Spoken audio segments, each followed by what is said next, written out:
আজ আমি তোমাদের সঙ্গে গল্প করব তোমাদেরই প্রিয় ঔপন্যাসিক শরৎচন্দ্র চট্টোপাধ্যায়ের লালু গল্পকে নিয়ে। লালু ছিল শরৎচন্দ্রের ছেলেবেলার এক বন্ধু। একই সঙ্গে তারা স্কুলে পড়তেন। যখন লালুর বয়স 10-11 বছর, তখন থেকে মানুষকে ভয় দেখাবার যত রকম কৌশল ছিল সব তার মাথার মধ্যে ছিল। হ্যাঁ, লালু পড়াশোনাতেও ভালো ছিল, কিন্তু দুরন্তপনাতে ছিল আরও ওস্তাদ।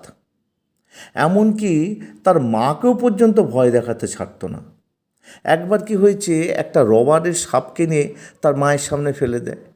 এখন হঠাৎ সামনেই এখন রবারের সাপ দেখলে তো যে কেউ তখন ভাববে সত্যিকারের সাপ, আর সঙ্গে সঙ্গে তার মা পড়ে যায় এবং প্রায় 7-8 দিন তার মাকে খুঁড়িয়ে চলতে হয়। তার মা তো খুব রেগে যায়। খুব রেগে তার বাবাকে বলে, হ্যাঁ, এখনই তুমি লালুর জন্য একটা মাস্টার ঠিক করো, লালুকে এসে সন্ধ্যাবেলায় পড়াবে, তাহলে ওর ওই বদমাইশিটা কিছুটা যাবে।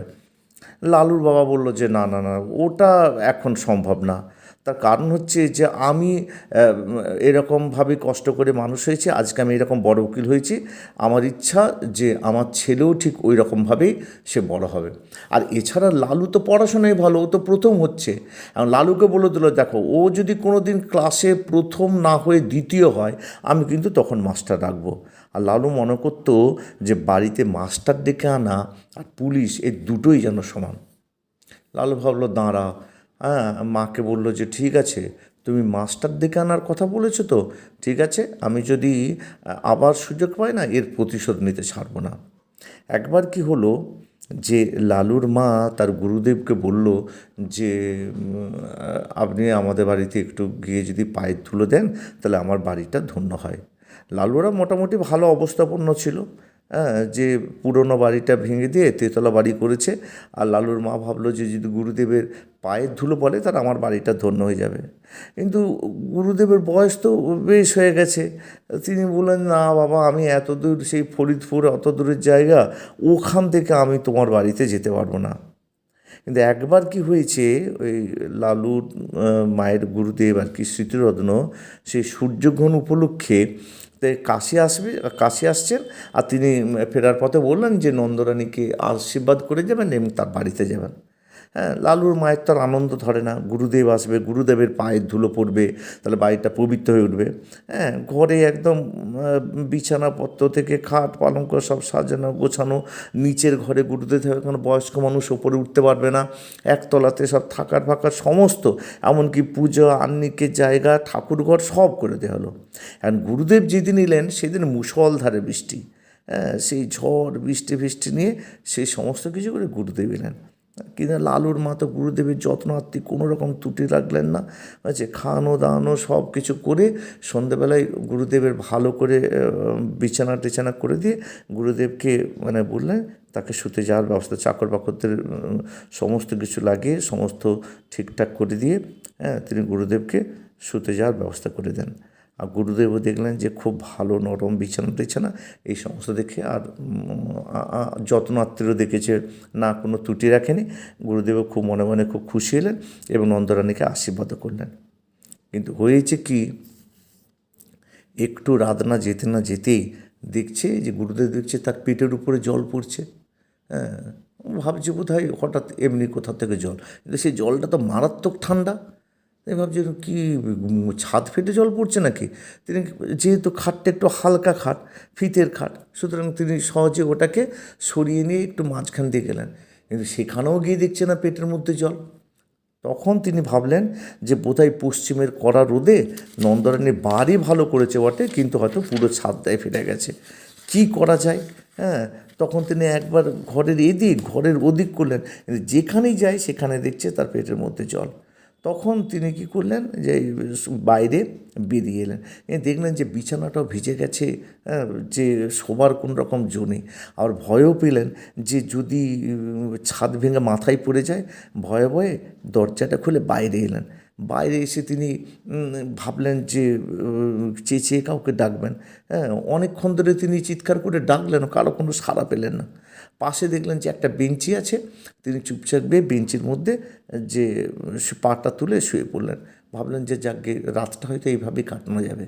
কিন্তু হলো কি, যেই বেঞ্চির উপরে তিনি পাটা তুলে শুয়ে একটু তার নিদ্রা এসে গেছে, তখনই দেখা গেছে যে সেই পশ্চিমের বড় বড় মশারা দোকানের পাশ দিয়ে একদম ভোঁ ভোঁ আওয়াজ করছে।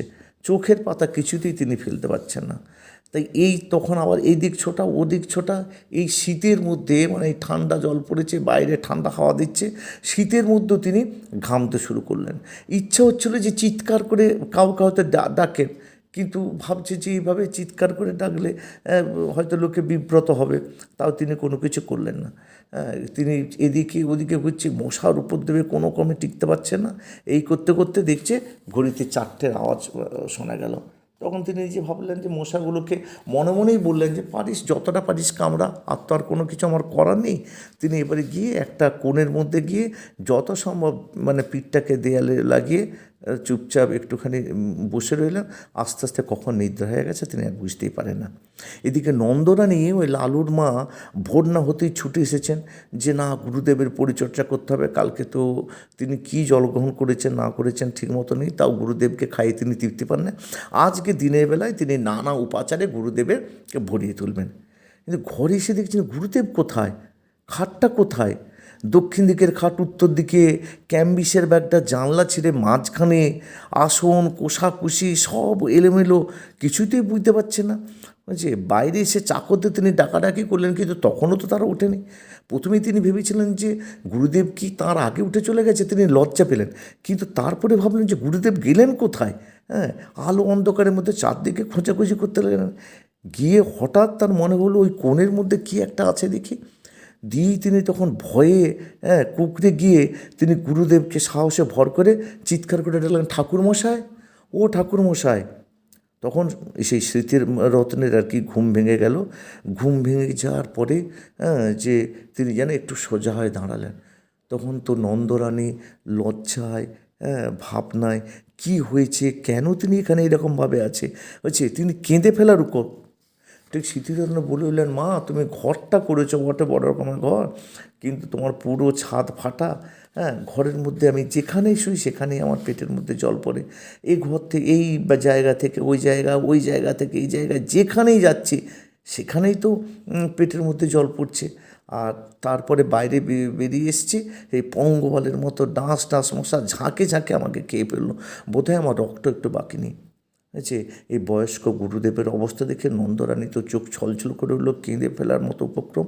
তিনি বললেন যে ঠাকুরমশাই কী বলেন, তেতলা, তার উপরে আপনাকে তো আমি নিচে রেখেছি, এর উপরে তো আরও দুটো ঘর আছে, বৃষ্টির জল ছাদ ফুটো করে আপনার গায়ের মধ্যে পড়বে কী করে। বলেই তিনি বুঝতে পারলেন, কিছুটা অনুমান করলেন, গিয়ে বললেন দেখি ঘরের মধ্যে। গিয়ে দেখলেন যে খাটের মধ্যে, তিনি যা ভেবেছিলেন তাই।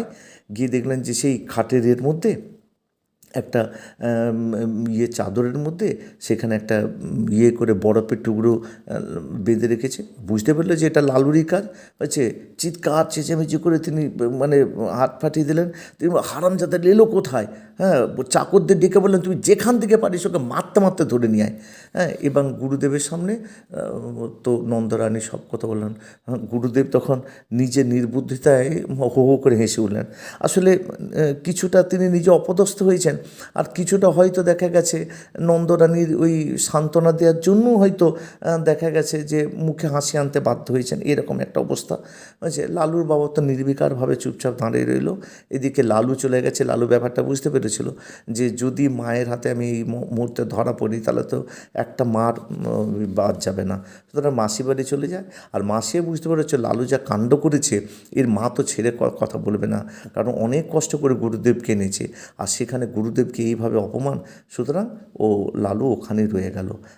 প্রায় দিন 15 ওখানে কাটাবার পর তারপরে ফিরে এলো। জানে যে দিন 15 গেলে আস্তে আস্তে মায়ের রাগ কমে যাবে। ঠিক সেটাই ঘটনাটা হলো।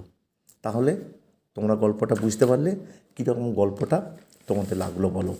I hope you have fully understood the explanation of the story. I have given all the important questions in this chapter. Write it and practice it. If you like my teaching, please like it, comment it, share it with your friends, subscribe it so that you will be the first to receive the next teaching. Until today, I will come back. I will come back soon with the next video. Look at the questions.